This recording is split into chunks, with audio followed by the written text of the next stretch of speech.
Shalom Lekulam, Shalom para todos vocês, que o Eterno te abençoe e te guarde, a você, sua casa, sua família e toda a sua parentela. Vamos dar continuidade ao estudo do Sefer Hizayon, o livro de Apocalipse, o livro de Revelação. E hoje nós vamos ver o capítulo 10. Capítulo 10 de Revelação, vamos dar continuidade ao nosso estudo, lendo com vocês o primeiro verso do capítulo 10. Apocalipse, Revelação, capítulo 10, verso 1, nos diz o seguinte: Vaere malach, vaere e vi, malach acher, um outro mensageiro. Haja mensageiros nesse livro de Revelação, né? Então, muitos. Ele vê outro mensageiro. Mas esse mensageiro que ele vê está descendo dos céus. Não é nenhuma novidade, já vimos também vários e vários outros mensageiros no livro de Revelação descendo dos céus. A questão é que esse tem um detalhe que diferencia os outros. Esse mensageiro, ou seja, esse anjo, esse mensageiro do Eterno, ele tem aqui um adjetivo. E é uma palavra muito conhecida, chamada Adir. Adir quer dizer poderoso. Adir, poderoso.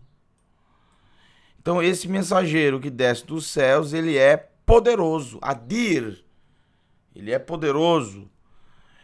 Yored min hashamayim, Yored min hashamayim, descendo dos céus. O te anan, o te quer dizer envolto, coberto. O te, na verdade, tem mais a ver com cobertura. Coberto por uma nuvem. Anan, esse mensageiro, ele desce do céu, um mensageiro Adir, um mensageiro poderoso, envolto numa nuvem, ou coberto por uma nuvem, Kassalma, como um vestido, simlá, como uma capa, como um vestido, Vekeshet airosho, e um arco. Essa é a mesma palavra que é utilizada na escritura para o arco da aliança, conhecido popularmente e erroneamente por arco-íris, né? É a mesma palavra, Keshet. Esse mensageiro poderoso, ele vem envolto em uma nuvem, como um vestido, né? Como um vestido. E não é que diz o texto que ele tem um vestido. Diz que a nuvem envolve ele como um vestido, cobre ele como um vestido. Um vestido, quando alguém coloca um vestido mesmo, que vai até os pés, tá? É nesse tipo de vestido que você tem que pensar, não no vestido curto, claro. É um vestido que vai até os pés. Talar, que vai até os pés. Não, o texto não diz, repito, que ele tem, e muita gente que lê o livro de Apocalipse acaba se atrapalhando muito, porque no livro de Apocalipse existem muitas comparações, muitas, como um leão, como um escorpião. O texto não está dizendo que era um escorpião ou que era um leão, diz que era como, estou dando um exemplo. Aqui não está falando que tinha um vestido nesse mensageiro. Diz que a nuvem o envolvia como um vestido. Agora, aqui tinha assim, ó, Vekeshet airosho. E um arco estava sobre a sua cabeça. Havia um arco sobre a cabeça dele, como um arco da aliança. Panav que em Hashemesh, a sua face era como o olho do sol. A face era como o olho, Ain, é olho. Sua face era como o olho do sol. Isso é ao pé da letra.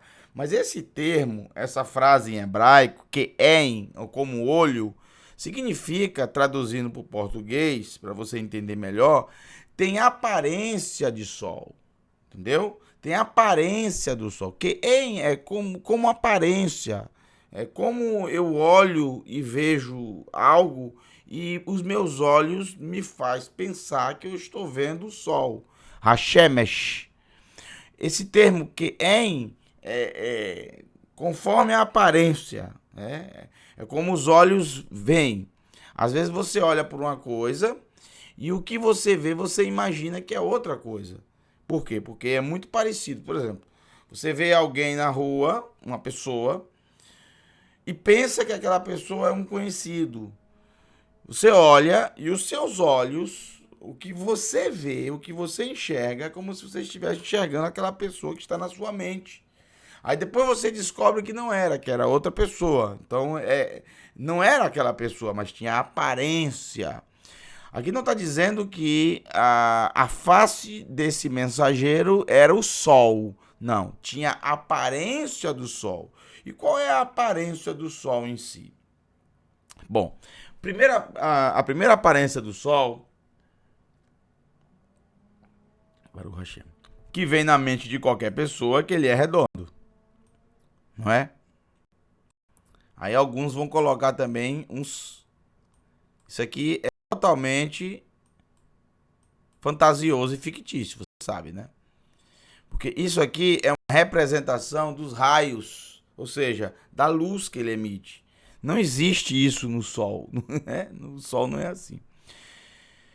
Então, como o texto em hebraico utiliza o termo... Como o texto em hebraico utiliza o termo ke'en, ou seja, conforme o olho, conforme enxergamos, obviamente que a aparência do sol que o texto quer dizer é exatamente a claridade e a dificuldade que é para você poder enxergar, a dificuldade que é olhar para o sol e enxergar o sol. Então, é mais ou menos isso que o texto quer dizer. A face dele, o rosto dele, era resplandecente como o sol. Muito forte, uma luz muito forte.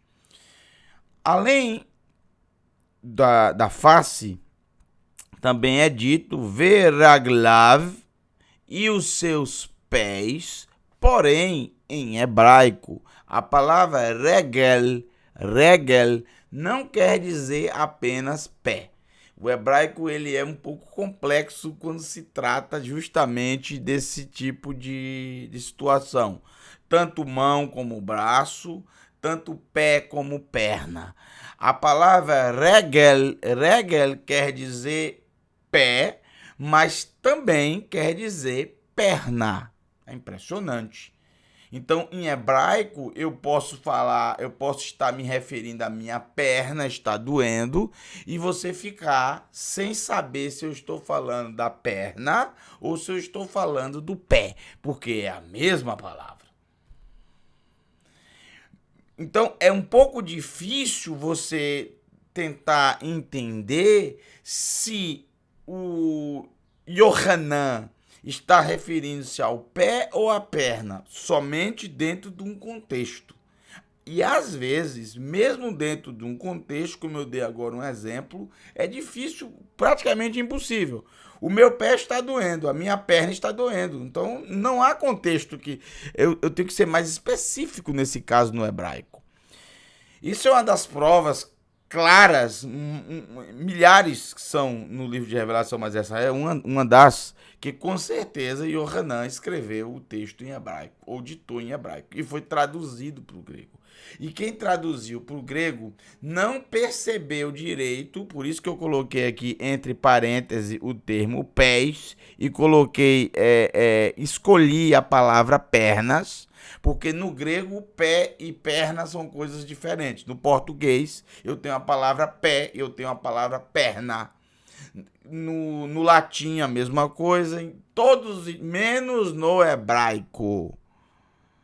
Então aqui é uma prova clássica que quem traduziu para o grego não percebeu não percebeu o contexto. Veja, Veraglav e as suas pernas. Eu vou tentar também com os pés para vocês verem qual que se encaixa melhor. Vocês vão ver que a perna se encaixa melhor. E as suas pernas, que amudei como colunas de fogo. Gente, uma coisa é uma coluna. Isso aqui é coluna, amudei, colunas. Os pés não podem ser colunas de fogo. Os pés poderiam ser chamas de fogo. Porque uma coluna é algo. Entendeu? Uma coluna é algo na vertical e não é. Isso aqui não pode ser uma coluna, entendeu? Você pode chamar isso aqui de qualquer coisa, menos de coluna. Para ser uma coluna em hebraico, você tem que estar em pé. Ou seja, você tem que estar ereto. Você tem que estar totalmente na vertical. É essa palavra aqui. Essa é a mesma palavra para estar em pé diante de alguém ou próximo a alguém. É a palavra coluna. É algo, não é algo pequenininho, entendeu? Então, coluna de fogo é tudo isso aqui repleto de fogo. Então isso seria as suas pernas e não os seus pés, porque os seus pés não seriam chamados de colunas, e sim, por exemplo, de uma labareda, né? Ou uma chama. Seus pés são como chama de fogo, assim como são utilizados para os olhos. Os olhos são como chama de fogo. Essa expressão coluna é algo como a perna, por exemplo. A perna se encaixa muito melhor. E no hebraico, a mesma palavra para pé é a mesma palavra para perna. Ou seja, Yohanan, ele não se equivocou aqui. Ele quis utilizar o termo perna. Apesar, volto a repetir, é a mesma palavra para pé. Não? Seus pés são como colunas de fogo. É muito mais interessante. Suas pernas são como colunas de fogo, como eu acabei de explicar. Por que é mais interessante as pernas? Porque o termo colunas se encaixa melhor com pernas e não com pés. Então vimos as características desse mensageiro poderoso que desceu dos céus. Agora a gente tem que perguntar, por que ele desce dos céus? Vamos tentar descobrir. Verso 2. Baruch Hashem. Bendito sejas tu, Adonai. Verso 2 nos diz: o beiador e na sua mão. Será que, como nos outros capítulos de revelação, até aqui que vimos, até o capítulo 9, será que terá conexões com os escritos? Com a Torá? Com os profetas? Gente, não existe um lugar de Apocalipse que não tenha. Todos os capítulos vocês encontrarão. E eu vou ajudar vocês ao máximo que eu puder para que vocês façam essas conexões. Eu tenho sido bonzinho nesses últimos estudos, porque eu tenho trazido os textos para vocês. Mas vocês devem pesquisar, vocês devem procurar. Quem procura, acha. Se você procurar, e temos ferramentas para facilitar a sua procura, porque você pode copiar um texto desse. Você pode baixar o Davar no seu computador, no seu notebook, e você fazer pesquisas desses textos, tá? E você vai encontrar os lugares correspondentes, e dessa forma fica fácil para você linkar, você fazer um link, fazer uma conexão entre eles. Eu vou ajudá-los, pelo menos, até o capítulo 13, até a metade, o capítulo 11, a metade do capítulo 11, até o capítulo 11. E se eu tiver bonzinho mais na frente, eu trago mais alguns para vocês. Mas eu preciso que vocês exercitem a pesquisa, a busca, que vocês se interessem por estudar. Baruch Hashem, porque vocês vão descobrir coisas muito maiores do que eu descobri. Muito mais coisas do que eu descobri. Não maiores, não quis dizer maiores, eu quis dizer muito mais coisas. Coisas maiores também, com certeza. E na sua mão, o que é que tinha na mão desse mensageiro? Sefer. Sefer quer dizer livro, rolo. É claro que quando a gente fala de livro, quando traduz por livro, que é a tradução livro, rolo, quando você pensa, quando foi escrito o livro de Revelação, você não tem que imaginar livro como um livro assim, sabe? Não é isso que você tem que imaginar quando você lê a palavra Sefer na Escritura. Quando você lê a palavra Sefer na Escritura, você tem que imaginar um rolo, um pergaminho, entenderam? É disso que está falando. É desse tipo de livro que está falando. E é um livro, um pergaminho, um rolo, katon. Katon quer dizer pequeno. Então é um rolo pequeno. Então não fica pensando que é um livrinho daqueles que você encontra nos hotéis e em alguns lugares que vem o Novo Testamento, o livro de Salmos, que ajuda. De uma certa forma ajuda quem tem interesse de ler e não tem no momento a Bíblia. Ela está bem reduzida, mas já ajuda. O que eu acho estranho é tirar a parte mais importante, que é a Torá.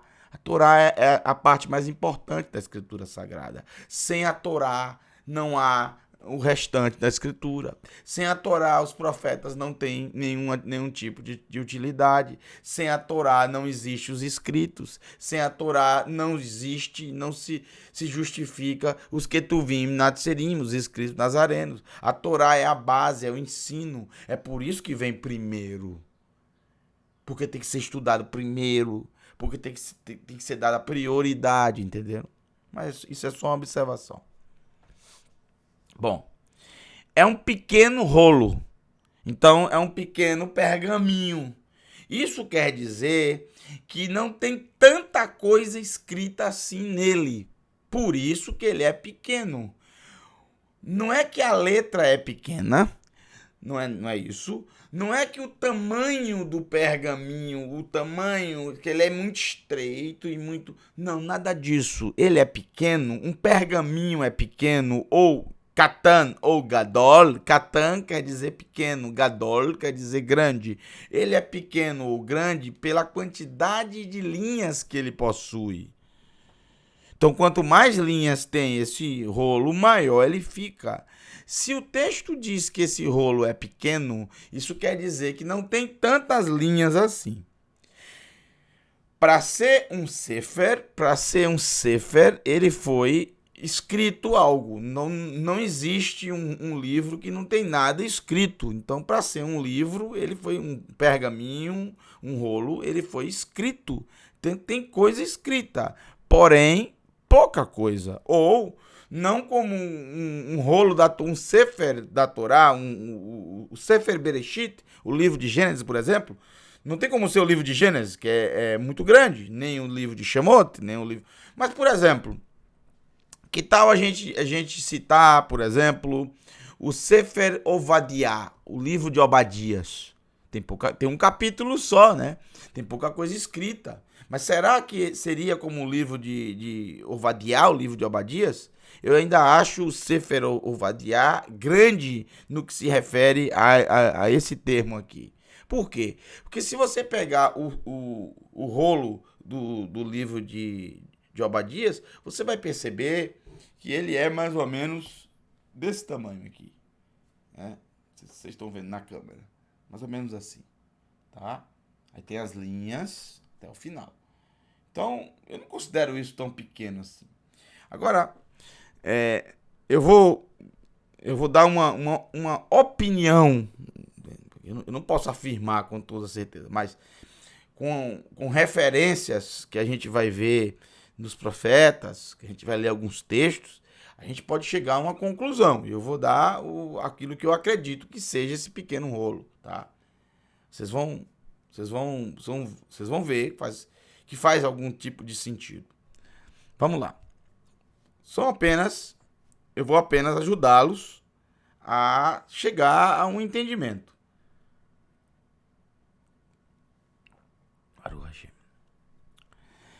Esse pequeno rolo, esse pequeno pergaminho, patuar, ou seja, está aberto.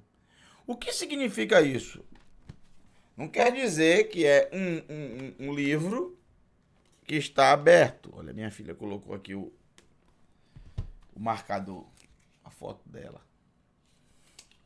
A princesinha. A Ruth.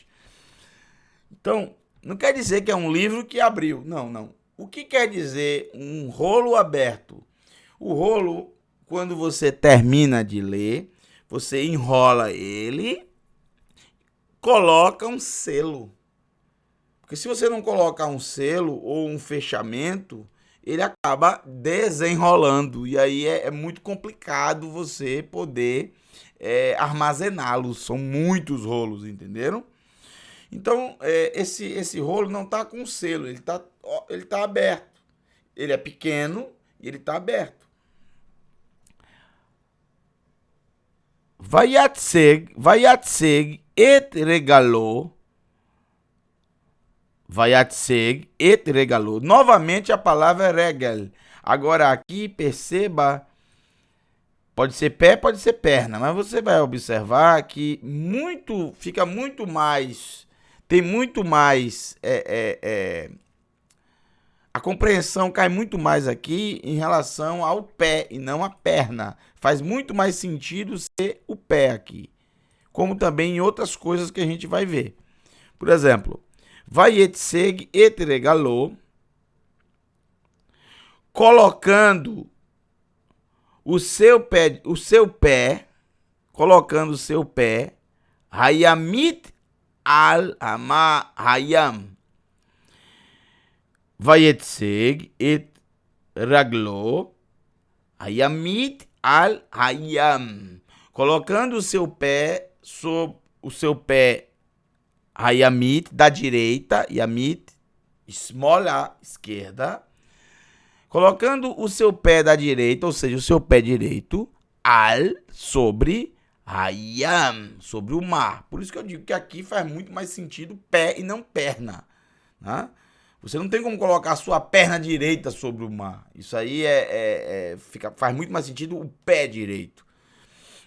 Então, ele colocou o seu pé direito sobre o mar. Ve'et ha'ishmolit al haaretz. E o pé esquerdo sobre a terra. Mas perceba que a palavra terra aqui não é Adamá, é Aretz, ou seja, uma terra delimitada geograficamente. Muito interessante isso, porque se você pegar, por exemplo, o mapa de Israel, o mapa da Terra Prometida, você tem mais ou menos assim, ó. Ele é bem estreito assim, né? Aqui você tem o mar, aqui é o oeste, aqui é o leste, aqui é o sul, aqui é só para você se localizar. O mapa, eu não sou bom de desenho, mas não precisa ser bom de desenho para explicar o que eu vou explicar agora. Presta atenção. Aqui é o mar Mediterrâneo. Eu vou colocar de M. Aqui é o mar Mediterrâneo. Banha toda a costa oeste de Israel. Aqui embaixo, bem pequenininho aqui embaixo, na pontinha aqui de Eilat, no extremo sul, é o Mar Vermelho. Eu vou colocar com a letra V. Mar Vermelho, bem na pontinha aqui, ó. Aqui no leste, não é banhado pelo mar, tá? Há uma partezinha aqui que passa o Kinneret, o Yarden, o Jordão, até chegar no Mar Morto aqui, que é um lago de águas salgadas, onde teve a destruição de Sodoma e Gomorra. Jerusalém está aqui, tá? Aqui está Jerusalém. Jerusalém, eu estou fazendo aqui redondo aqui de vermelho. Pronto, pintando de vermelho. Então preste atenção. Se nós, como já vimos em vários capítulos de Revelação, que a maioria dessas profecias, por que não dizer todas, refere-se à terra de Israel, e mais especificamente à cidade de Jerusalém, que vai aparecer algumas vezes de forma aberta no texto de Revelação, mas na maioria das vezes aparece de forma, vamos dizer, escondida ou camuflada, essa é a palavra, camuflada, como por exemplo, a cidade que o Eterno ama. Tem um texto de Revelação, que eu me lembro que eu traduzi, que diz que os exércitos cercaram a cidade que o Eterno ama. Ou seja, o povo do Eterno sabe de qual cidade Yohanan está falando. Mas os romanos não saberiam direito. Os romanos, isso não passaria pela cabeça dos romanos de imediato, né? Eles não iam dar muita importância para isso. Então, são informações que no livro de Revelação muitas vezes são camufladas. Agora, se nós pensarmos, vamos partir do pressuposto que esse texto também está falando de Eretz Israel, da terra de Israel, Eretz Israel, que é a palavra que aparece Eretz aqui, Aretz, e está falando de Jerusalém. Se esse mensageiro coloca o pé sobre o mar, quando o termo fala mar na escritura, quando fala mar, normalmente se refere ao Yam Gadol, o mar grande. Não se refere ao mar vermelho, que é apenas uma pontinha de nada toca o território de Israel. E no lugar onde toca, não tem tanta influência. Agora, se você colocar que o mensageiro pisa o pé direito aqui sobre o mar e o pé esquerdo sobre a Eretz, sobre a terra delimitada, claramente você observa que tem tudo a ver geograficamente com esse desenho. Ele pode estar pisando aqui, ele pode estar de costas para o norte, tá? O mensageiro. Então ele vai estar com o seu pé direito. Para isso para ele fazer isso aqui que eu vou fazer agora, ele tem que estar de costas para o norte, tá? O pé direito vem no mar e o pé esquerdo vem sobre a terra. E especialmente sobre a terra de Eretz Jerusalém. Ou seja, o lugar delimitado Jerusalém. Que é o cenário, se vocês observarem, da maior parte desse livro. É óbvio. A maior parte desse livro fala de Jerusalém. Das coisas que estão acontecendo, das coisas que iriam acontecer em breve. Isso vocês vão ter essa noção clara quando chegarmos ao final do livro. Mais ainda, o livro termina justamente citando Jerusalém, a nova Jerusalém descendo dos céus. Entendeu? Por que o livro termina mostrando isso?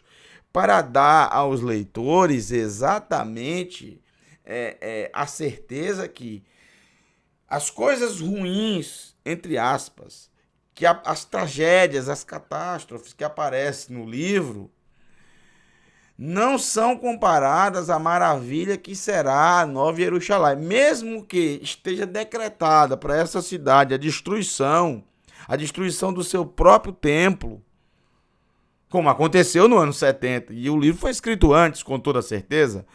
O próximo capítulo vocês vão ver que ele fala sobre o templo. Ele fala que o templo ainda está de pé. Ele fala claramente sobre o templo, que as pessoas estrangeiras estão pisando na área do templo. Ele comenta sobre isso, vocês vão ver. Eu não vou falar agora, vou deixar para a próxima aula. Vocês vão ver claramente. O livro foi escrito ainda quando o templo estava, mas as coisas terríveis que Yohanan viu, sem precedentes para o povo, que nunca imaginou que aconteceria novamente a destruição do templo, aconteceu. É por isso que o livro termina com um grande, vamos dizer assim, um final feliz para os servos do Eterno.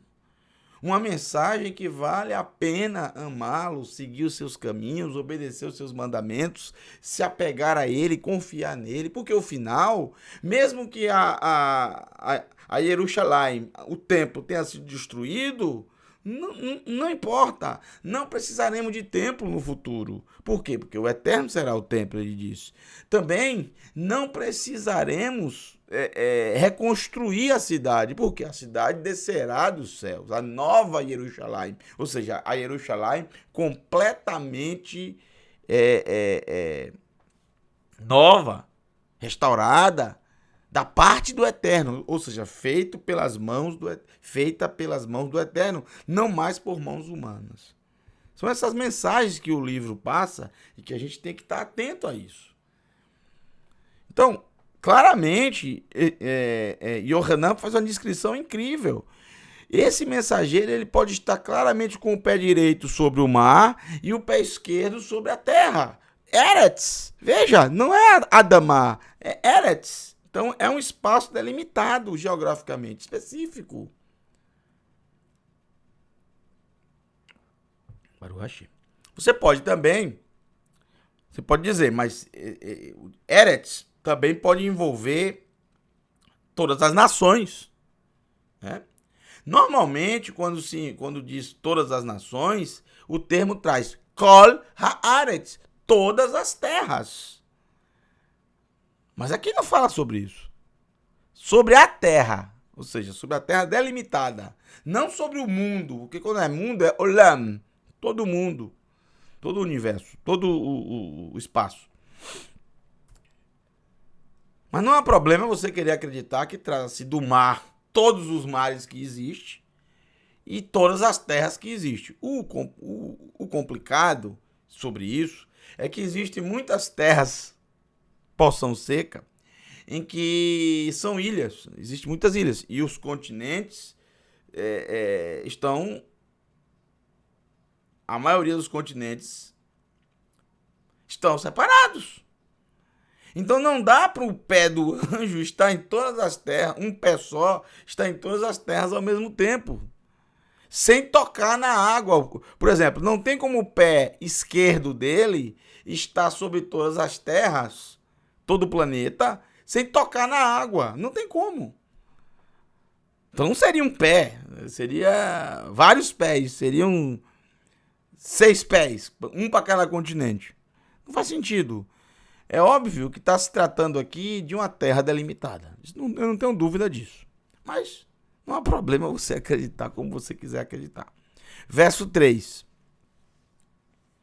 Estou tentando trazer para você o mais próximo do texto original. Verso 3. Vecaari, e como um leão, é isso que eu quis dizer.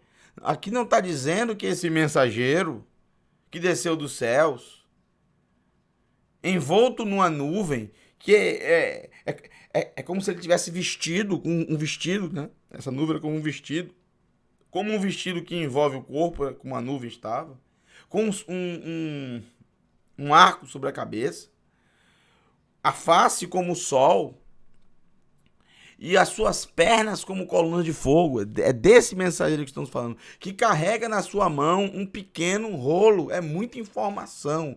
Por isso que eu repito, para você não perder o fio da meada. É muita informação o livro de Revelação. Como um leão, soeg, quer dizer, ele ruge, ele brada. Como um leão, ele brada. Não está dizendo que esse mensageiro poderoso era um leão, ou tinha face de leão. Ou se parecia com um leão. Ele se parecia com um leão no sentido de a força do seu brado, do seu rugido. Karabekol Gadol, ele chamava em alta voz, numa voz grande, não dá para traduzir para português, então, em alta voz. O Bekrao e o seu chamado, o Bekrao e no seu chamado, veja, Rishmiu, ouviu-se, Shivat, 7, Haramim, 7 trovões. Ouviu-se 7 de novo o número 7. É impressionante como o número 7 aparece no livro de Revelação. 7 selos, 7 mensageiros, 7 cavaleiros, 7 cavalos. Agora são 7 trovões. Então, esse mensageiro, como um leão, soltou um brado, bradou, chamou numa voz, em alta voz.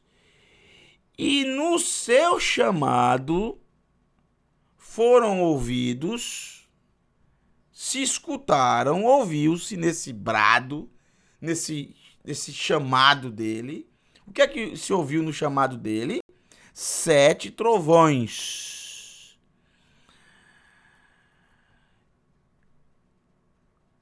Como assim 7 trovões?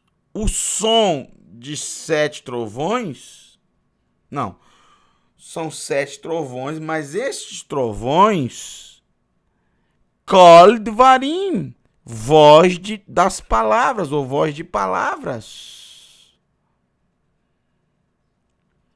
Não tem como não pensar aqui nesse verso 3, Baruch Hashem, na entrega da Torá. Quando no 50º dia após a saída do Egito, o Eterno desceu ao Monte Sinai e lá está descrito claramente que houve vozes, kolot, vozes. E a voz era como um chofar muito alto.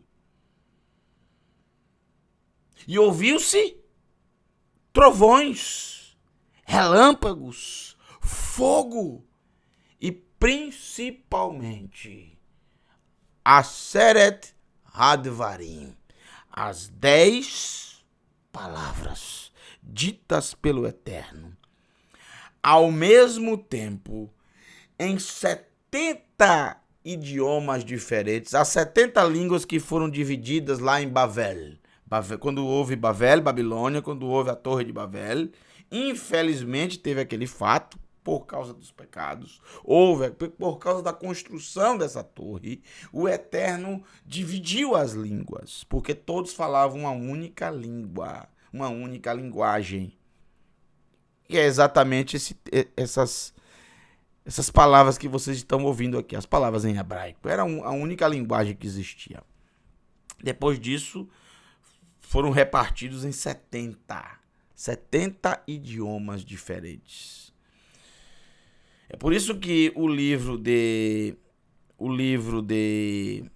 Yashar, o livro do reto, o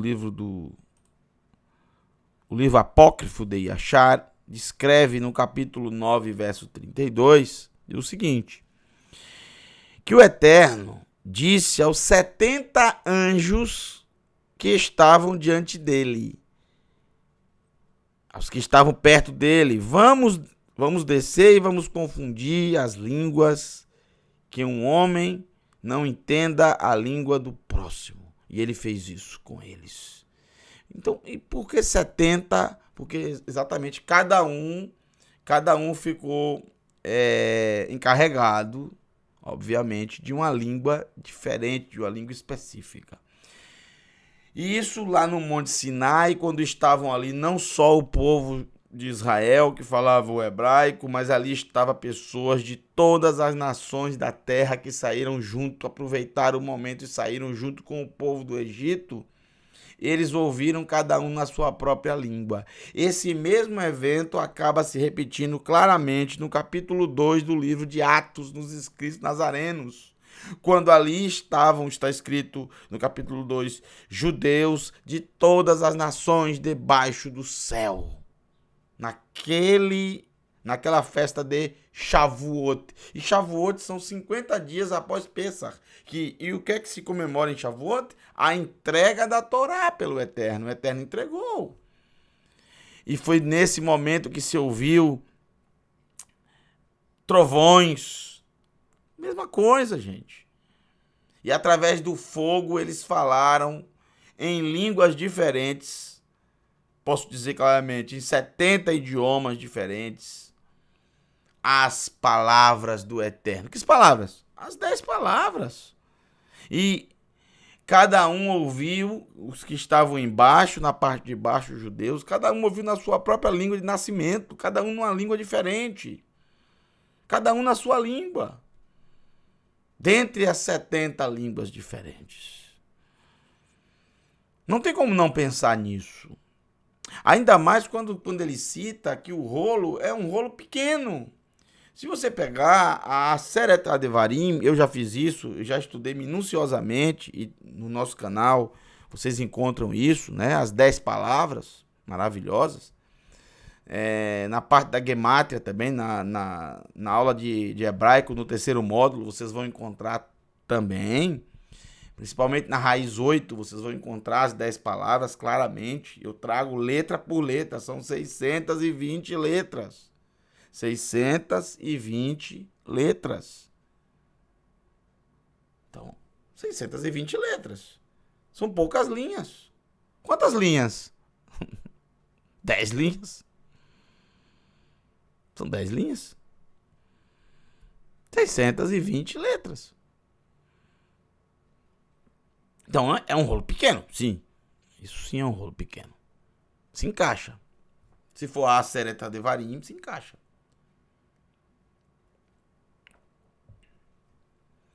O mais interessante é o final aqui. Kol Devarim, a voz das palavras. Isso aqui é muito interessante. É claro que quando você traduz para outros idiomas, você perde completamente. Gente, quando se traduz do hebraico para outros idiomas, você perde as conexões. Porque a gente conhece os textos da Torá, a gente sabe como está lá, a voz das palavras. Não tem como não linkar com as palavras ditas pela boca do Eterno e depois escritas pelo seu dedo. Aí vem o verso 4. No verso 4, nós temos o seguinte: Veka asher shmi'u shivat haramim, e quando ouviu-se os 7 trovões, Kol Divreihem, a voz das suas palavras, de cada um dos trovões, 7 tem muito a ver com 70. Às vezes se usa o número 7 para referir-se tanto a 70, como a 700, como a 7.000. Por exemplo, o profeta Yeshayahu, ele faz isso, quando ele compara as nações que querem apenas serem chamadas pelo nome do Eterno. Ou seja, querem apenas o poder, os milagres, os sinais, as maravilhas e principalmente a herança do Eterno. Porque ter um nome sobre você, ter o nome de alguém sobre você, é simplesmente fazer parte da herança dele. Ou seja, ser um dos que herdará a herança. Você tem um nome sobre você, ou seja, você tem direito àquela herança. Então, eram 7 mulheres, capítulo 4 de Yeshayahu, Isaías 4. Eram 7 mulheres que agarraram um homem e disseram para ele: nós supriremos a nossa comida e nós usaremos as nossas roupas. Apenas queremos ser chamadas pelo teu nome. Ou seja, elas não queriam compromisso.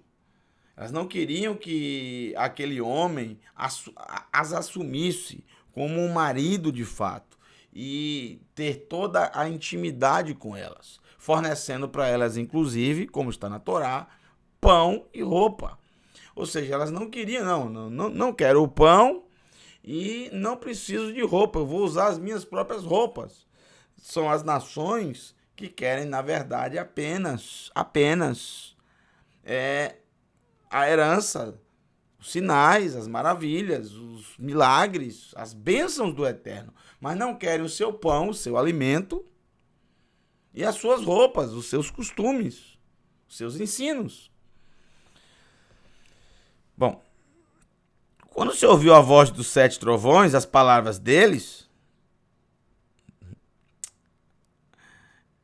Roalti, me permitir, ou, se você quiser, me ousei, Yohanan dizendo, eu me ousei, quando eu ouvi as palavras tão maravilhosas, me ousei, lichtov, a escrever, por escrever. Eu me ousei por escrever. Katuv, escrever. Lichtov, por escrever. Vaishma kol min hashamayim lemor elai. E eu ouvi uma voz dos céus dizendo para mim: Chatom et hadvarim. Sele as palavras. Ashesh miu shivat aramim. Sele as palavras que você ouviu. Ve'al tichtov otam. E não as escreva. As palavras têm que ficar seladas. Não as escreva. Muito interessante. Parece, na verdade, é utilizado exatamente a mesma coisa de Daniel, capítulo... Deixa eu colocar para vocês. Daniel, capítulo 12, é isso? Daniel, capítulo 12. Vamos ver aqui no Davar. Daniel, capítulo 12. Acredito que seja o verso 9. Deixa eu ver. Aqui, ó. Vai o Meler, Daniel. Que setumim va chatumim hadvarim ad ed ketz. E falou para Daniel, sele chatumim, coloque selos, hadvarim nas palavras, ad, até, et, tempo, ketz, fim, miketz, ao fim. Então, sele as palavras até o tempo do fim. É muito parecido. Mas eu me lembro também, quando eu leio essas coisas, que as palavras devem ficar seladas. Por algum motivo, se coloca o selo sobre algo. E como a gente percebe que está falando sobre tempos futuros, tempos do fim, tempos futuros, eu me lembro de um texto do profeta Amós, capítulo 8, Amós. Me lembro desse texto. Amós, capítulo 8, verso 11 ou verso 12. Na dúvida, eu vou ler os dois. Amós, capítulo 8. Amós, capítulo 8, verso 11. Amós, capítulo 8, verso 11 e verso 12. Vou ler os dois. Hine yamim ba'im neum Adonai. E aí tem Adonai, o nome do Eterno. Que coisa linda. Essas duas expressões têm um valor numérico 91, que é o mesmo Amém, Elohim, Meler, Neeman, Elohim é rei fiel. Aqui está o nome, aqui está a palavra Adonai, tá? Adonai e aqui o nome do Eterno. Então, está chegando o tempo, diz o Eterno Elohim, diz Adonai o Eterno, quando enviarei Ra'av ba'aretz, fome na terra. Veja, terra delimitada geograficamente.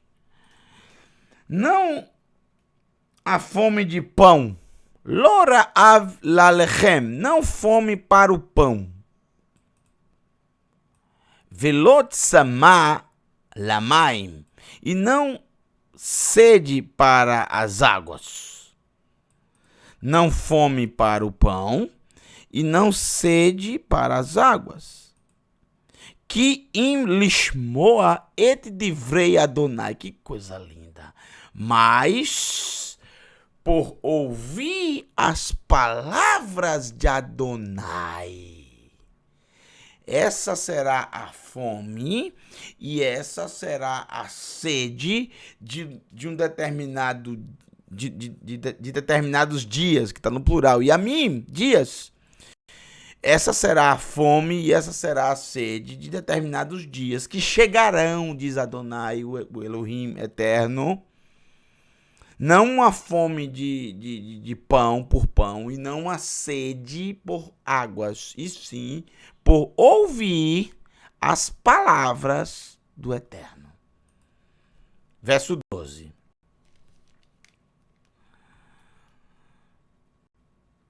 Venau miam adiam, e vagarão, e caminharão, e irão, vaguearão miam, de mar, ad yam, até o mar. Mitzafon, do Tzafon, norte, e do norte, ve'ad Mizrach. Mizrach Mizra é oriente, ou seja, leste. Do norte ao leste. Ishotetu le bakesh et davar Adonai. E estarão por procurar de todas as maneiras, de todas as formas, né? Por procurar. Estará por procurar. O que é que eles estarão procurando? De mar a mar. De norte ao leste. Mizrach. Do norte ao leste, ao oriente. Leste. Kedem é mais a palavra oriente. Mas Mizrach é leste. Darom, sul. Tzafon, norte. Marav, oeste. Daí que vem Kotel Amaravi, o muro ocidental, o muro do ocidente. Então, Tzafon, Darom, Mizrach e Marav.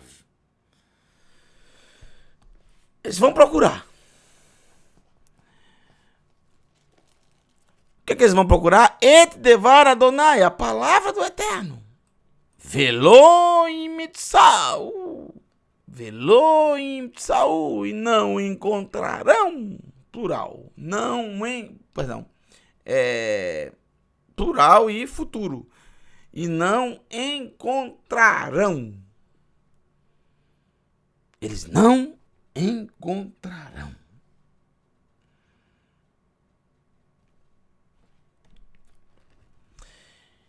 Então me faz lembrar esse texto, porque, por exemplo, isso significa um selo.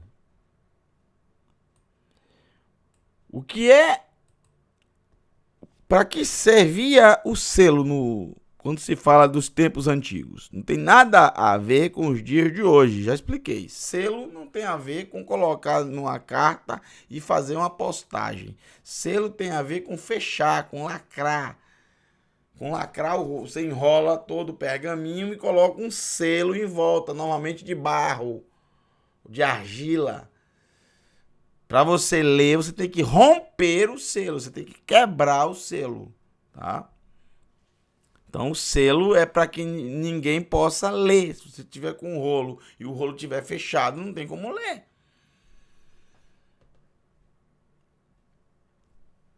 A questão é que o rolo que esse mensageiro trouxe, pequeno, ele está aberto.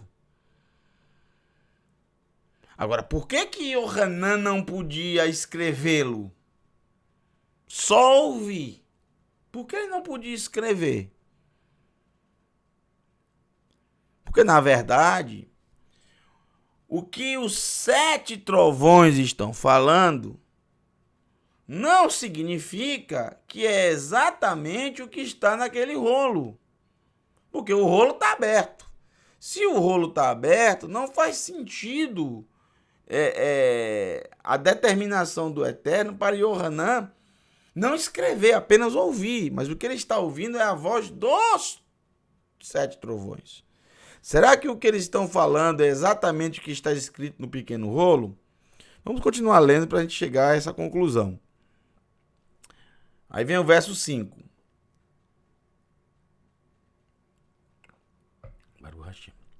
Ve'hamalach, e o mensageiro, ou seja, o anjo, Asher raiti omed al hayam, e o mensageiro que eu vi em pé sobre o mar, ve'al haaretz, e sobre a terra, herim et yemno el hashamayim, levantou a sua mão direita para os céus. Isso é uma forma de fazer um juramento.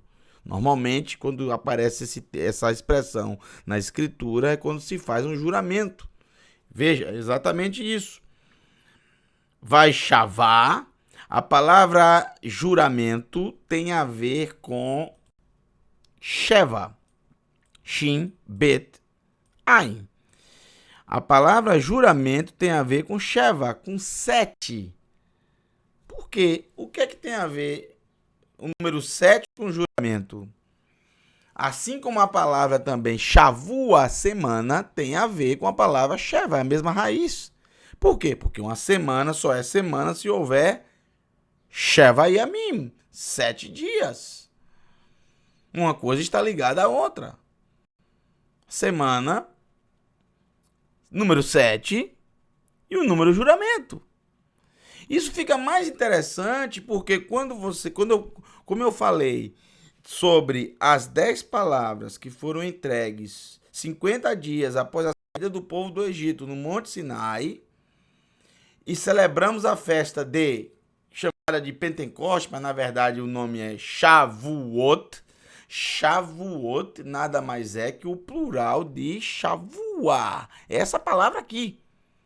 Então, são 3 palavras que são ligadas. Semana, vou começar pela raiz. 7, semana e juramento. Que é o real significado da festa de Shavuot. Sheva, Shavuot, Shevuah. 7 semanas para o juramento, para o pacto, para a aliança. E por que a palavra juramento? Já vimos o porquê da palavra semana tem a ver com 7. Mas qual o motivo da palavra juramento tem a ver com 7? Okay. O número 7 significa plenitude. Plenitude, algo pleno, algo completo. Então, a questão de um juramento, de um pacto, de uma aliança, tem que ser algo completo, pleno.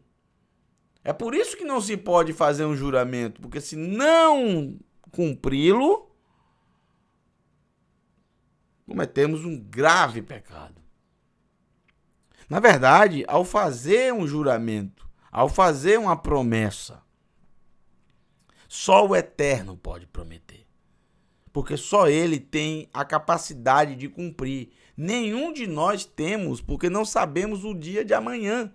Por isso que a Torá diz, é melhor não prometer do que prometer e de repente não cumprir. Não é pecado não fazer nenhum juramento. O nosso Mashiach Yeshua, ele ensina, não jurem de jeito nenhum. Que vocês não acabem, porque vocês não podem acrescentar nenhum dia a mais na vida de vocês. Vocês não sabem o dia de amanhã. A vida humana é assim, ó. Às vezes podemos chegar no dia de amanhã, mas às vezes não podemos. Não sabemos. Só o Eterno tem nas suas mãos. Só ele sabe tudo. Para nós, só existe o presente. O futuro dependemos do Eterno. Porém, esse mensageiro, ele é o mensageiro do Eterno. E ele pode fazer, claro. Porque ele está fazendo pelo Eterno. Veja, vai chavar Berrei Haolam. e jurou pela vida eterna, ou pela vida da eternidade. Berrei, Rai, vida, Haolam, da eternidade. Asher bara et Hashamayim, que criou os céus, ve et asher bam, e todas as coisas que há nele, e tudo que há nele, e o que está lá, o que está dentro dele. Ve et haaretz, o meloá, a terra e toda a sua plenitude, toda a sua totalidade. Ve et hayam, e o mar. Ve et asher betocho, e tudo que está no meio dele. Im timasher od haet. Im timasher od haet. Não haverá mais tempo. Ou o tempo está se esgotando. Não haverá mais tempo. O tempo está próximo, está acabando. O tempo está acabando. O que Yohanan queria escrever?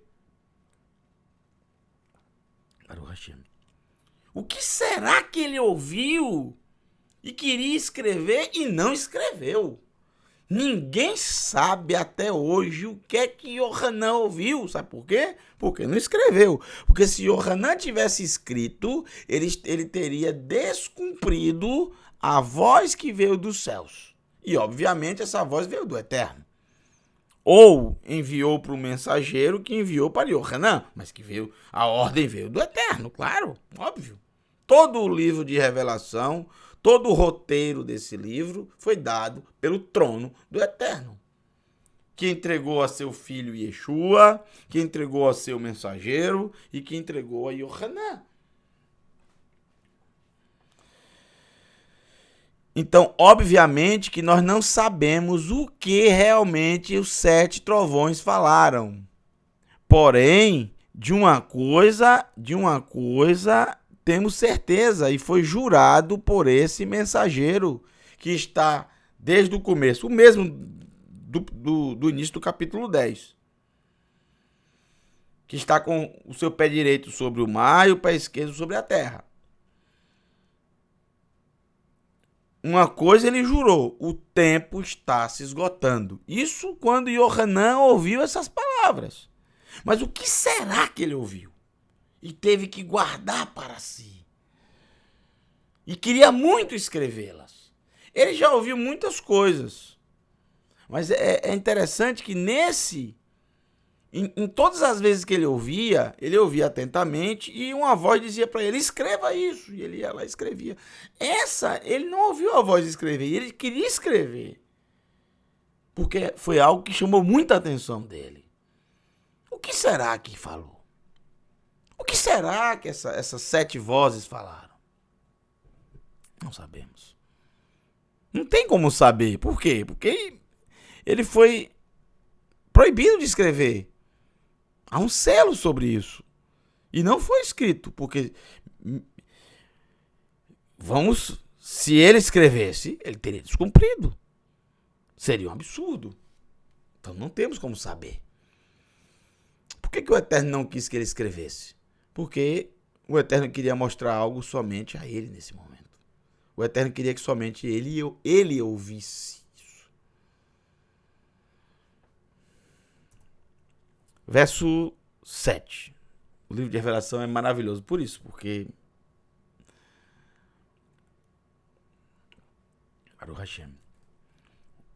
é maravilhoso por isso, porque você não tem como responder todas as perguntas, então você sempre fica lendo para você tentar, quem sabe um dia, entender um pouco mais. Se ele colocasse tudo de forma fácil, ele seria um livro que você lê uma vez e diz: olha, não tem por que ler de novo. E já sei todas as respostas. É um livro muito interessante.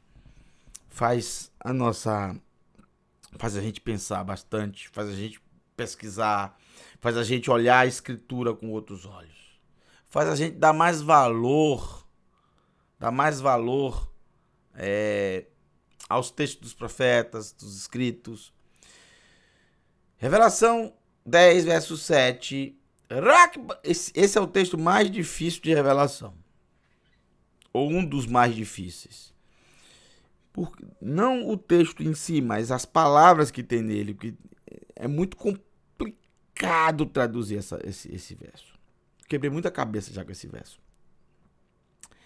Rak Bayamim, apenas naqueles dias. Asher Hamalach Hashivi'i, apenas naqueles dias que o sétimo mensageiro, Hashivi'i, Iten Kolô, dará sua voz.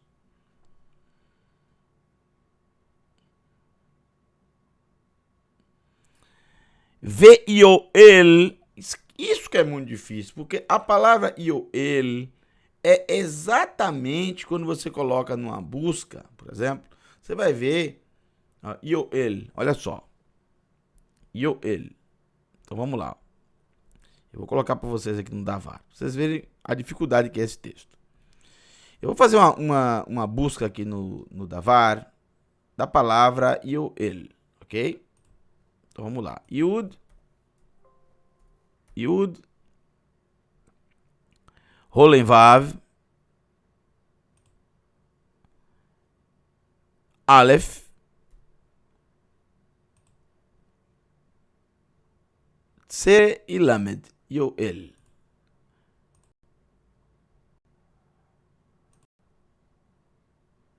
Veja, quando você faz uma busca da palavra Yoel, tá vendo?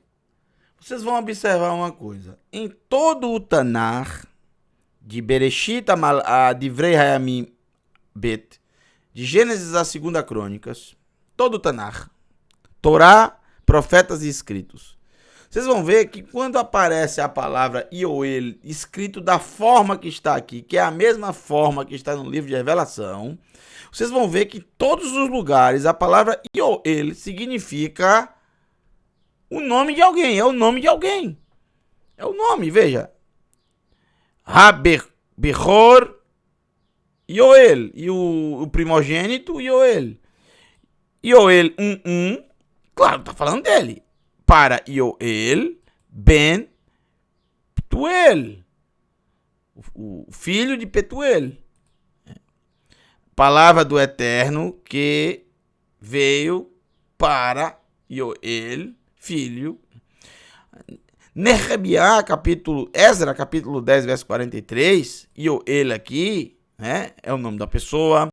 Nehemiah é o nome, Ioel ben Zichri, todos os lugares, filhos de Ioel, todos os lugares refere-se a uma pessoa. Todos.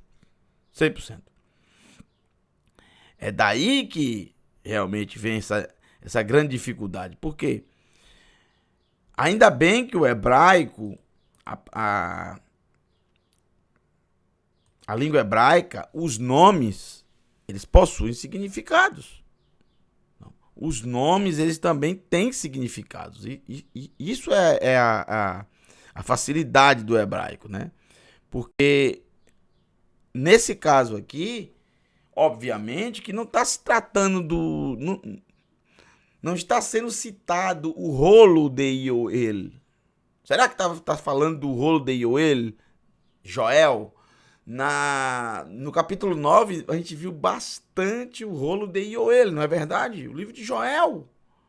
Será que o toque desse shofar aqui se refere-se ao que está no livro de Ioel? Será? Mas a palavra Ioel significa iniciar, começar, né? Você dá o início de algo, você se propôs a fazer algo. E é exatamente isso aqui. E o sétimo mensageiro, né? Apenas naqueles dias que o sétimo mensageiro dará a sua voz e começará por tocar, né, Ai do sétimo mensageiro que tocar esse, né? Já vimos isso nos estudos passados. O que acontecerá quando tocar esse sétimo chofar? É exatamente algo que o Eterno não quis que Yohanan escrevesse? Será que é isso? Olha como é difícil o texto. Itom Sod. A palavra Sod, todo mundo sabe que quer dizer segredo, oculto, escondido, segredo. Mas a palavra Itom é uma palavra muito difícil, dificílima. Essa palavra, ao pé da letra, significa órfão. Um órfão escondido? Que coisa... Não faz sentido. Depois tem a palavra Eloá, que é a palavra Elohim, só que no aramaico. Por que Yohanan utiliza essa forma aqui em aramaico? Que estranho. Se ele utiliza muito o termo Elohim. Então, o que significa isso? Veja, o Yud aqui, da forma que está, Itom, é órfão. A palavra órfão. Mas não faz o menor sentido. Já tentei pensar nisso, não faz sentido. O órfão escondido, o órfão... o órfão secreto. Não faz sentido.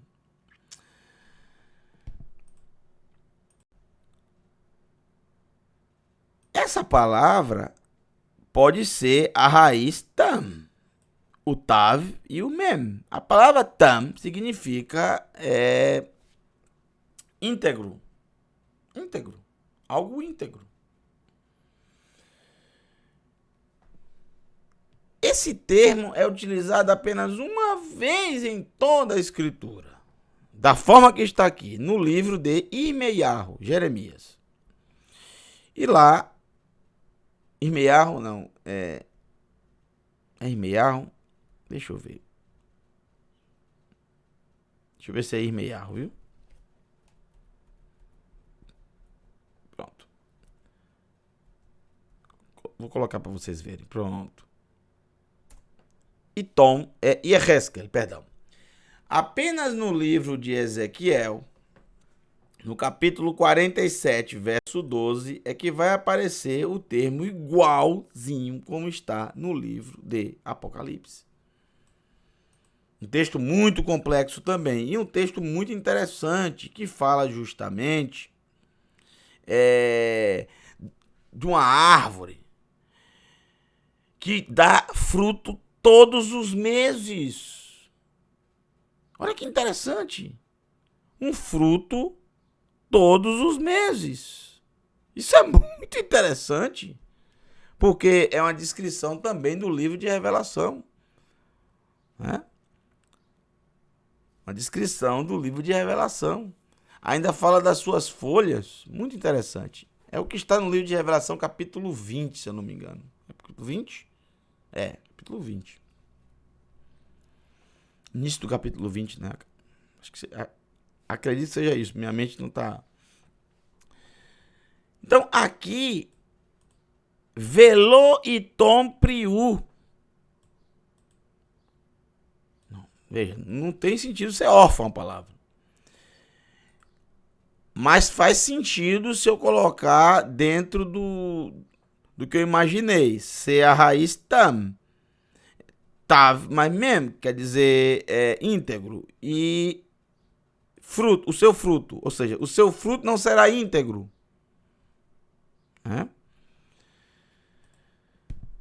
Ou não será completo, ou não será consumado. Algo assim. Então foi mais ou menos isso que eu coloquei aqui no texto, na tradução. Olha só. Eu coloquei.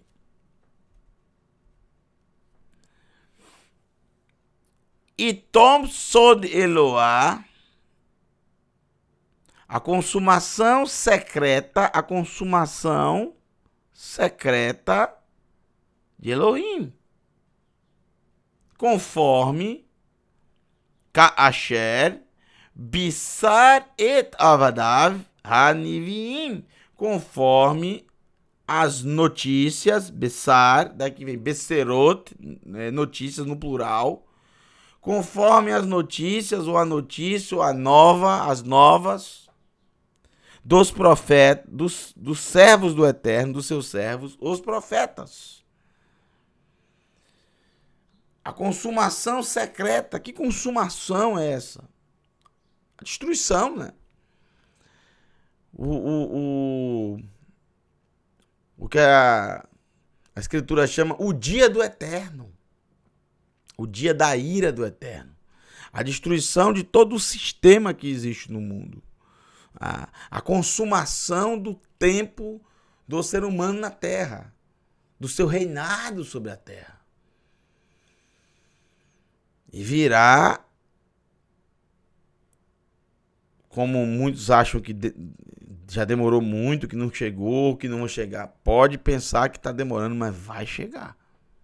Chegará com toda a certeza. E por que secreto? Secreto porque Yohanan queria escrever e o Eterno disse para ele para só ouvir, não escrever. Muito difícil o texto, muito complicado esse texto, muito complicado. Eu acredito que a forma como eu traduzi aqui ficou um pouquinho próximo do hebraico, mas está totalmente aberto à crítica, sem...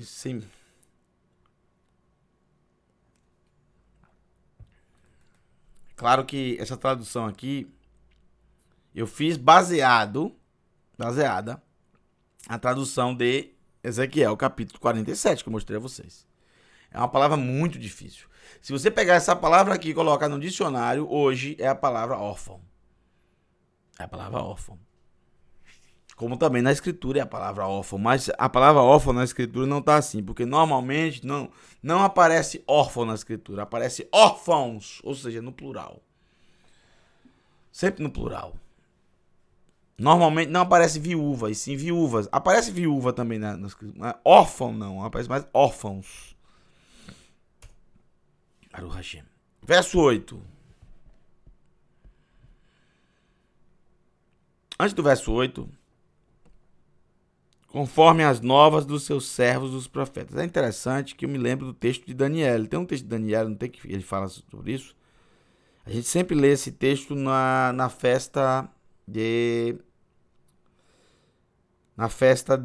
Yom HaKippurim, no dia das expiações, não é verdade? É isso mesmo. Capítulo 9, verso 5 de Daniel. Pecamos e cometemos iniquidade. Deixa eu colocar para vocês aqui na tela. Texto do Davar.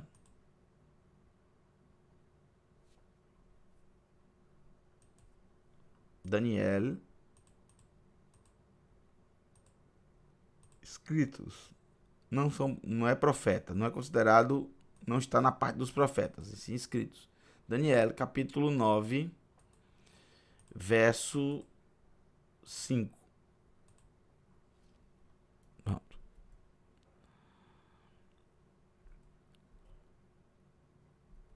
Agora eu preciso colocar para vocês na tela, né? Ah, maravilha.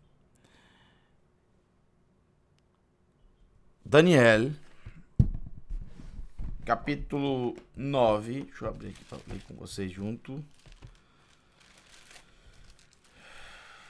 Sempre lemos esse texto na preparação da festa de Yom HaKippurim. Daniel, capítulo 9, verso 5.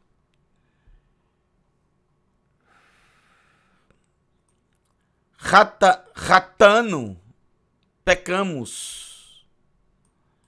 Ve avino. Olha como... Ratano, ve avino, ve rishaeno. Nós pecamos, cometemos erros agimos com impiedade, rebelamos-nos e nos desviamos dos teus mandamentos, mitzvotecha, o mishpatecha, e dos teus juízos. Não ouvimos, olha só, velo shamainu elavadecha, não ouvimos os teus servos, anivim, os profetas. Baruch Hashem. Muito parecido, né? Que falavam em teu nome a nossos reis, líderes, antepassados, e a todo o povo da terra. Que terra? Os profetas falavam, a terra de Israel, terra delimitada.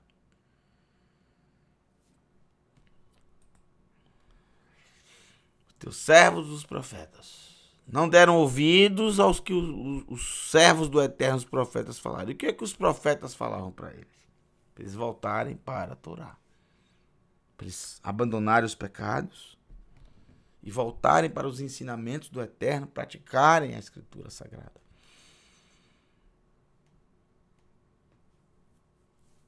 Agora, vamos terminar aqui com o verso 8. Baruch Hashem. Verrakol asher shamati, e a voz que eu ouvi, min hashamayim, dos céus, diber elai, dizer para mim, shenit, pela segunda vez, lemor, dizendo, lech, vá, kach, pegue, et a sefer, o rolo, rapatuar, o rolo aberto, o que está aberto? Miad hamalar, da mão do mensageiro, ha-omed al hayam ve-al haaretz, o mensageiro que está sobre o mar, hayam, sobre o mar, e sobre a terra. E fui para o mensageiro e disse para ele, tenali, hoje a gente fala tenli, me dê, et a sefer, o rolo, hakaton, o rolo pequeno, vai omer Elai, e falou para mim, kach lecha, pegue para você, ve'echal oto, e o coma. Como é o negócio? Comer o rolo? Que coisa estranha. Gente, é maravilhoso quando você chega nessa parte. Baruch Hashem. É muito especial quando você chega nessa parte, sabe por quê? Porque o que está escrito aqui, está escrito também nos profetas. Esse mesmo detalhe. Coma, aí diz o texto. Ve'echal oto, vehu yemar, e ele será, yemar vem de mará, mará quer dizer amargo, e ele será amargo, libtnecha, no teu ventre, no teu estômago, no teu ventre ele será amargo. Quando você comer, no teu ventre será amargo. O bepirra, e na tua boca, e rie, será kidvash lematok, como o mel adocicado, ou seja, como o mel doce, como o mel é claro que o mel é doce. Mas o que o texto quer dizer é como mel por doce, ou seja, será como mel por doce, ou seja, será doce como mel. Perceba o texto aqui em hebraico e como é fácil a gente achar conexões. Quando a gente joga essas coisas na pesquisa, a gente acaba achando, por exemplo, tanto no livro do profeta Irmeiahu, Jeremias, como no livro do profeta Yehezkel, Ezequiel, a gente acaba achando a mesma coisa. Ou textos semelhantes que você pode fazer uma conexão claramente. Nada disso foi inventado no livro de Revelação. As mesmas experiências ou experiências semelhantes foram tidas anteriormente. Veja, Irmeiahu, Jeremias, capítulo 15. Deixa eu abrir para vocês acompanharem a tradução aqui. Jeremias, capítulo 15, verso 16. 15, verso 16.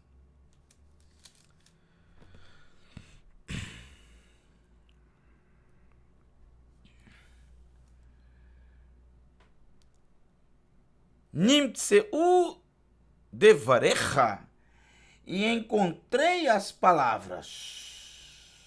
Baruch Hashem. Ve'ochelem, e as comi elas, e as devorei. Vayehi devarecha, e foram as palavras, li para mim, lesasson, alegres, né? Para mim, por alegria, sasson. Kol sasson, voz de alegria. Ulim sachat, e de felicidade. Simcha, felicidade. Alegria, felicidade. Levavi, kinikra shmecha.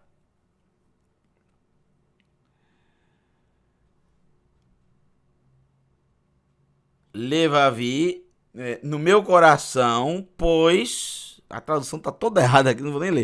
No meu coração, pois, chamei sobre mim, Eloi dos exércitos.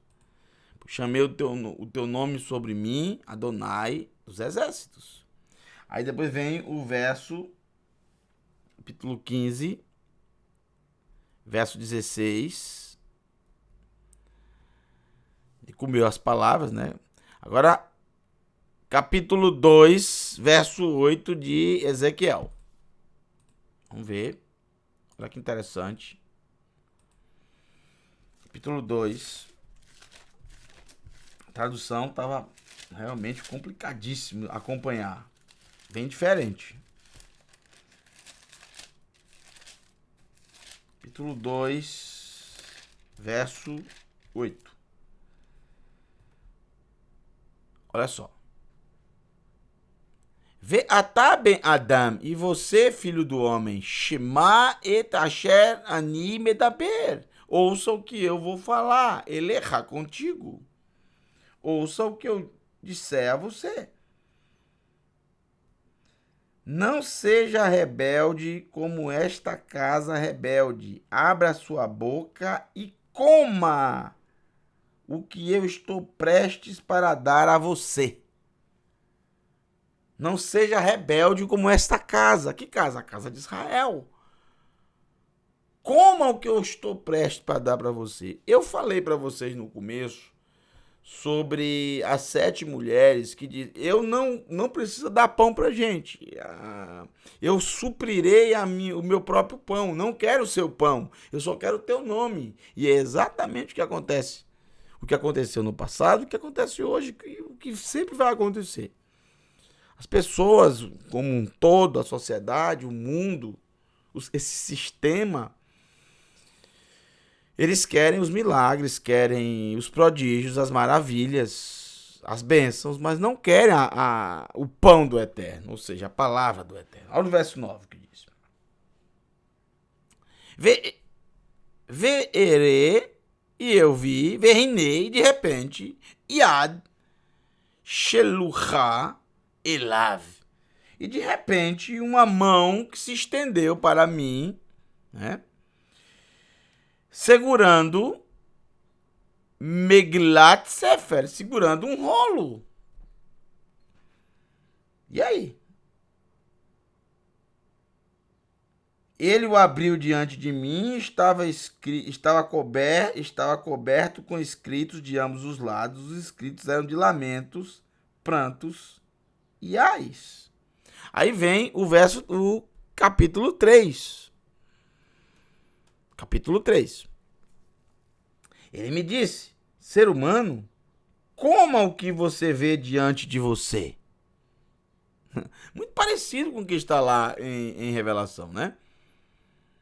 Ben Adam, filho do homem, et asher timtza echol, coma, et hamiglah, esse rolo, hazot veler daber el bet Israel, coma esse rolo, então, e fale à casa de Israel. Então eu abri a minha boca, verso 2. Então eu abri a minha boca, e ele me deu o rolo para eu comer, e me disse, ser humano, coma este rolo que estou dando a você, e encha seu estômago com ele. Quando eu comi, ele tinha um gosto doce como o mel. Veja. Kidvash lematok. A mesma expressão, e foi assim que eu achei o texto. A mesma expressão que vocês estão vendo aqui é exatamente a mesma expressão que está aqui. Kidvash lematok. Kidvash lematok. Doce como mel. Porém, no estômago, ele é amargo. Na boca é doce. Mas no estômago, dentro de si, ele é amargo. O porquê dessa amargura? O porquê na boca é doce? O que significa isso na boca? E o que significa no estômago? O que significa a boca no hebraico? Vamos tentar entender essa expressão. Vou explicar genericamente para vocês. Obviamente que quando fala de boca, simboliza justamente o falar. E quando se fala de ventre, né? Beten quer dizer, baten quer dizer ventre, o estômago, o ventre. O ventre é quando você come algo, você comeu, mastigou e levou para dentro de si. Por que aqui na boca é doce e lá no ventre é amargo? O que significa isso? Que tipo de expressão é essa? Essa não é a expressão exclusiva do livro de Revelação, não. E nenhum outro livro da Escritura. Na verdade, gente, isso é um ditado antigo, judaico. Muito antigo, muito antigo. Na boca é doce e no ventre é amargo. Falar é fácil, mas fazer é outros 500. Na nossa linguagem. Uma coisa é falar, outra coisa é fazer. Na nossa linguagem. Outro ditado, né? Falar é uma coisa, fazer é outra. Falar é doce, fazer, né? Ou seja, muita gente pratica o ato de falar, mas não faz. Fala e fala. Falar é muito doce, é muito fácil. A questão é fazer. É aí que está o amargo, ou seja, não quer dizer exatamente que a mesma palavra ela pode ser doce e amarga. Quer dizer que uma coisa é quando a pessoa ouve a palavra e fala a palavra. Ou seja, ela ouve um mandamento, ela ouve um ensino e ela começa a falar sobre esse ensino, até ensinar outras pessoas. Isso é muito doce, isso é muito bom. A questão é praticar. Aí é amargo. Não que praticar a palavra seja ruim, seja amargo. Hasve halila, claro que não, é muito bom. Mas requer muito mais do ser humano do que o simplesmente falar. Muita gente só faz falar, mas não faz. Entenderam?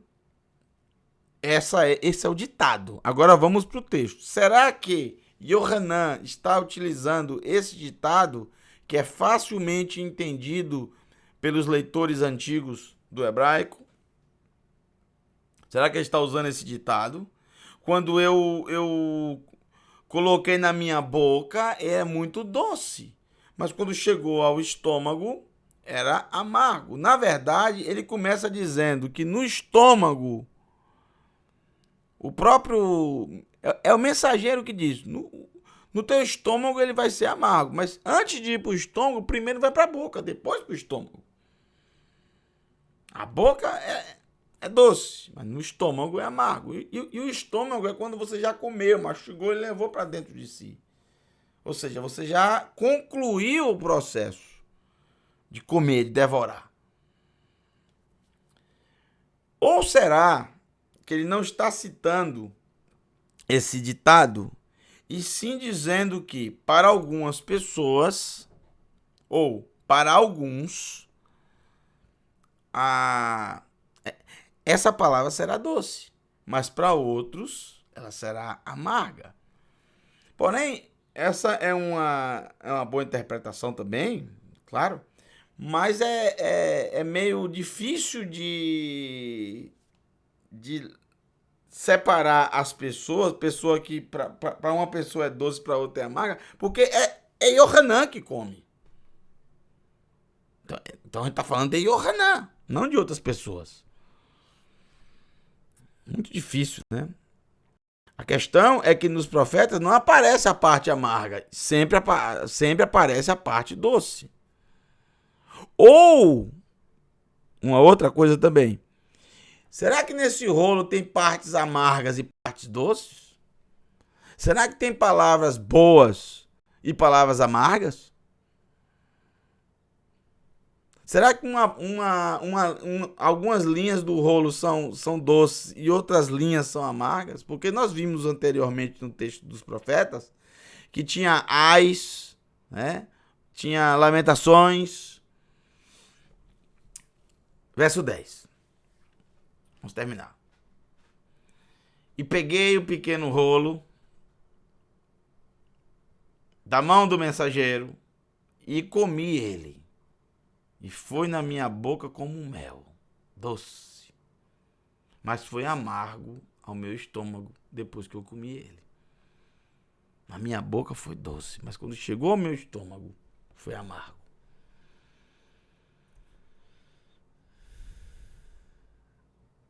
E disse para mim, Vayomer elav, Halo tosif od lehinave al rabim amim vegoim u leshonot u melachim. Não adicione mais para profetizar sobre muitos povos, nações e línguas e reis. Não adicione mais. Halotosif od. Não adicione mais nada do que você comeu, para que você possa profetizar para povos, nações, línguas e reis. Na boca é doce, mas no estômago foi amargo. Uma coisa é falar, outra coisa é praticar. Será que é isso que quer dizer? Quais são essas palavras desse rolo que ele comeu? Esse pequeno rolo, será que são as 10 palavras do Eterno? Que aí a gente pode fazer aquela comparação. Que para algumas pessoas é doce, mas para outras é amarga.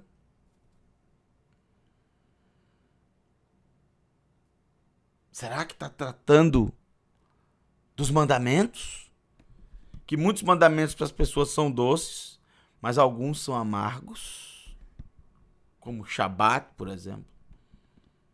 Você pega a Aseret HaDevarim, perceba que a maioria das pessoas do mundo, a maioria dos mandamentos, são doces para muitos.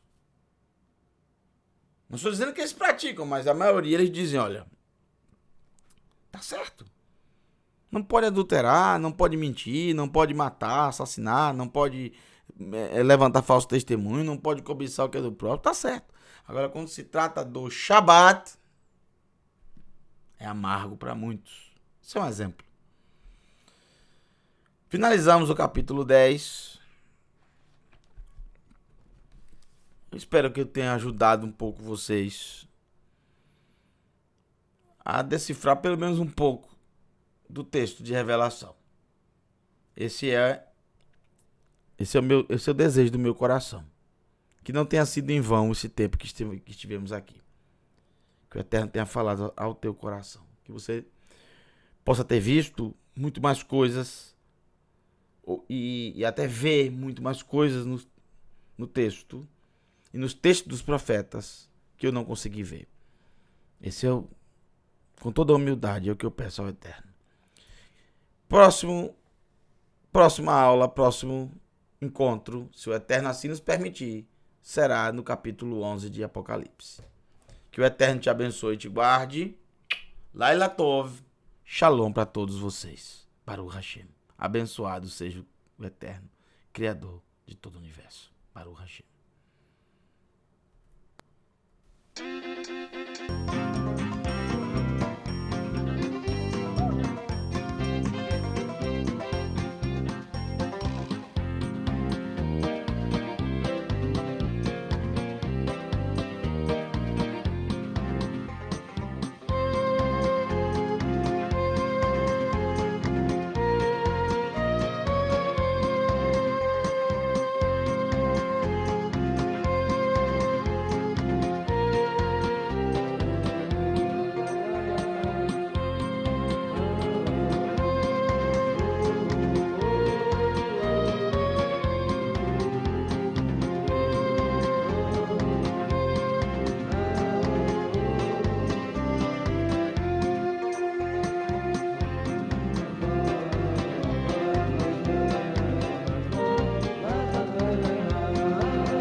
That's